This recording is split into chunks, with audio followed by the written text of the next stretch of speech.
Yo, what is up, guys? It is your boy Kalo here, bringing you guys a brand new video today. And in today's video, we're going to be going over the top 4 tips that I personally know on how to improve as a competitive Call of Duty player and as a competitive Call of Duty team overall, and what you guys can do to help you guys reach your goals in the community and in the scene. Alright, so let's jump right into this. Coming in with tip number 1 is going to be building team chemistry. Building team chemistry is the most important thing with starting a new team. Um, Having really good team chemistry is going to help you guys in the future and near future of your team. So if you build your team chemistry, it's just gonna be easier for you guys in the future because you're gonna be able to know how your teammates play, what they're gonna do, how they're gonna push certain things, stuff like that. And how to get better at building your team chemistry would be to go into S&D, play 5v5, S&D tournaments or GBs or whatever, wagers, doesn't matter. But just playing the S&D because S&D requires a lot of a lot of knowing what your teammates are going to do and a lot of calling out on what they're going to do. So if you know what they're going to do on certain bomb sites or certain like spots on the map and how they're going to play it, then in respawn you'll be able to know how they're going to play that position and what they're going to do in the future. Um, so yeah, that's basically tip number 1, build team chemistry. It's probably the hardest thing to do because it takes the longest to do, unless you've been teaming for a little bit and your team chemistry is already there but it's not fully there, then it's not going to take so long. But if you're starting up a new team, it's gonna be really hard to build team chemistry if you don't put in the time and the dedication to do it. All right, let's get right into tip number 2. So tip number 2 is learn how to keep composure in game. What I mean by this is basically if you're in game and you guys are calling out and everything and your teammate starts complaining about how he's dying and he's not putting up numbers that he wants to be putting up, and he starts complaining about dying and not being able to get these kills, basically he's losing composure. And if he loses composure, then it's going to throw the whole team off. You guys aren't going to be focused on the game. You guys are going to be focused on trying to calm him down and whatever. So you want to be able to keep your composure in game so that that doesn't happen and you guys don't have to go through that in game to where you have to try and not argue in game about stupid things that your teammates doing, or how you guys are dying. So like for example, like if you guys are calling out, right, and your teammate dies and he calls out where he is, but after he calls out he's like, oh, I should have fucking killed him, that's bullshit, like something that shouldn't be said in game, that should be said after the game. Basically that's what you gotta learn how to not do, and it's very hard for a lot of players because a lot of players get really mad easily, especially in Call of Duty. Call of Duty is like the most, I don't know, it's like the most internet-based game.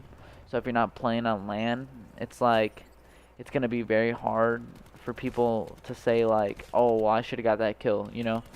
But it's like it's a two-way street. So it's a two-way street. There's no way to like easily explain it. So yeah, keeping composure is tip number 2. If you learn how to keep your composure, it'll go very well with your team chemistry and everything. So let's get on to tip number 3. Tip number 3 is going to be having good communication. Good communication across the whole team is probably the best thing about esports and competitive in a whole, and not even just like your team having good communication, but like communication is the best thing that you can have in a team. Like if your team does not have good communication, then it's gonna be very hard for you guys to win. Communication is basically like, call out where you die, call out where you're looking, call out where where you're going, call out what you're doing, the beginning of the game, middle of the game, whatever you're doing in the middle of the game, yeah, that matters. Some people don't think it matters, but in reality it does matter, because if your teammate knows what you're doing, then he'll be able to follow you up or watch your back or make sure you don't get shot on the side, or, make sure that he has your back whenever you go to push something. Like if you, let's say Arsenal, right? Usually on Arsenal, the usual hardpoint Arsenal push would be First hill would be middle. You'd probably send what, two guys middle. So usually you'll call out like, oh, I'm going left middle, I'm going right middle. One would probably go top gun, and one will slide hill, right? So you guys know what you're doing. You'll get those first engagements in hill, and after you get that, you want to call out what you're doing next. Like if you get a kill gun, right? If you kill a guy gun, you want to be like, okay, I'm in the window now. So that's a key example to communication. Communication is key. That is it for tip number 3. Let's go on to tip number 4. Tip number 4 is watching VODs and going over mistakes. These are things that this is something that I don't see a lot of AM teams and a lot of new teams do.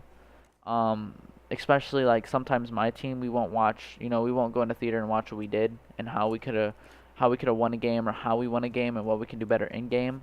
So watching VODs is a very key way of getting better as a player and as a team in a whole. If you are able to go into theater after a scrim or after a night of scrimming and see what you and your team did wrong, like let's say if you lost on, let's say you lost an S&D round, right? Let's say it was 5-5 S&D, right? And you guys lost. You can go back into theater and be like, okay, how do we lose that round? What can we do to fix this? Or how can we prevent going 5-5? Or, what can we have did this round to help us win it? You know, those are key things that I don't see a lot of teams doing. Especially my team. My team has a bad habit of not doing that, which we are trying to do. So yeah, I mean, I recommend watching VODs. It's literally the easiest way to build team chemistry. It is the easiest way to learn how to keep your communication up because you could be like, oh, well, you didn't call that out. Next time your teammate will know to call that out if you tell him because you just watched the VOD and knew, you remembered, you were like, oh, wait, he didn't call that out. If he didn't call something out, or you know what I mean?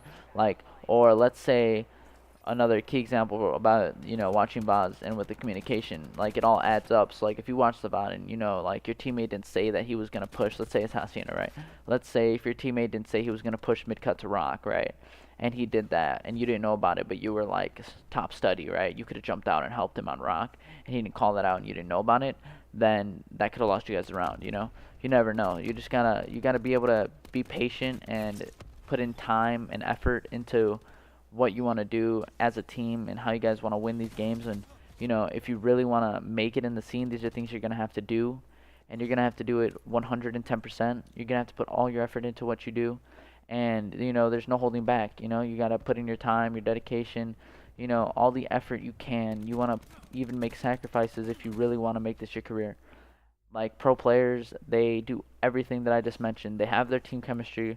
They know how to keep their composure in game. Sometimes they'll slip up, but you can't help it. Sometimes it is a joke, right? Their communication is A1. They have really good communication, and they watch VODs. Most of them have coaches to help them with that. You don't necessarily need a coach. I'm not saying go out and find a coach.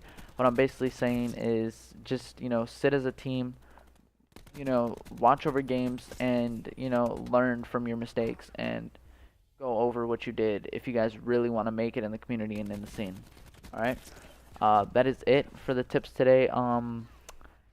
Make sure you guys leave a like on the video if you did enjoy.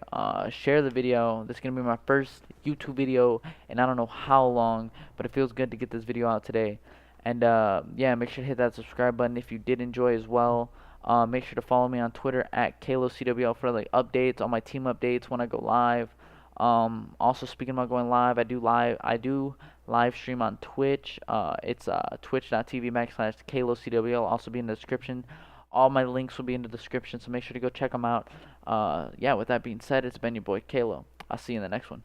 Peace.